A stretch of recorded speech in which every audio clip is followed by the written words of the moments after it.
The Chicago Bears travel to Pittsburgh to face the Steelers on Sunday Night Football. Chicago is currently installed as a 1-point favorite on BETDAQ, 40.5 the total in this game.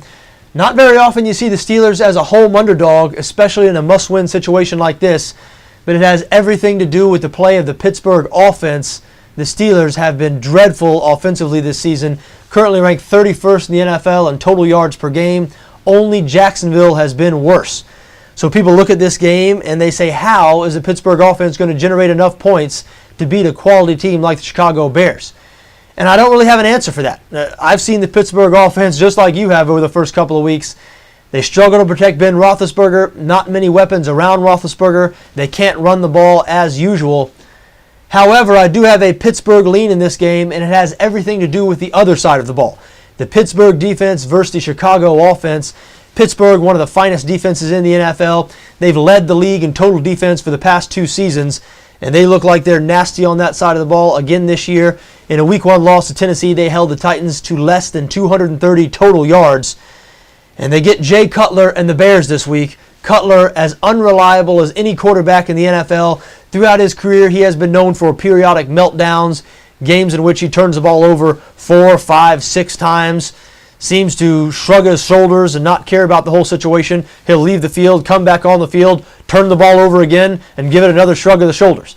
He has been publicly criticized by teammates in the past for this type of behavior, and we haven't seen it in a few games out of Jay Cutler, stretching back to last season. It's been a while since we've seen it, but as I said in the case for Pittsburgh here, I think Jay Cutler is the NFL quarterback equivalent to somebody who suffers from epilepsy.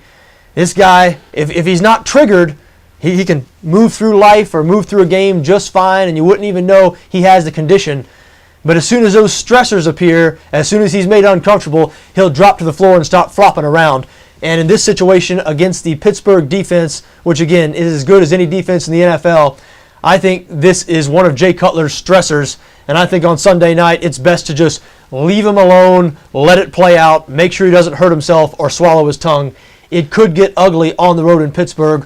Fully expect a few turnovers out of Jay Cutler in this situation. And again, how will Pittsburgh move the ball on offense? I don't have any answers for you there. I'm not sure how that's going to happen, which is why I do lean towards the under here.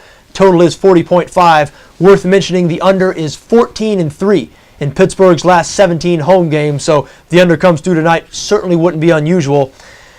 And I lean towards Pittsburgh here. I think somehow, some way, the Pittsburgh Steelers are going to be able to gut out this game. They're going to turn over Jay Cutler, give their offense some short fields, and pull out an ugly win. I like Pittsburgh +1 here. I also lean towards under 40.5.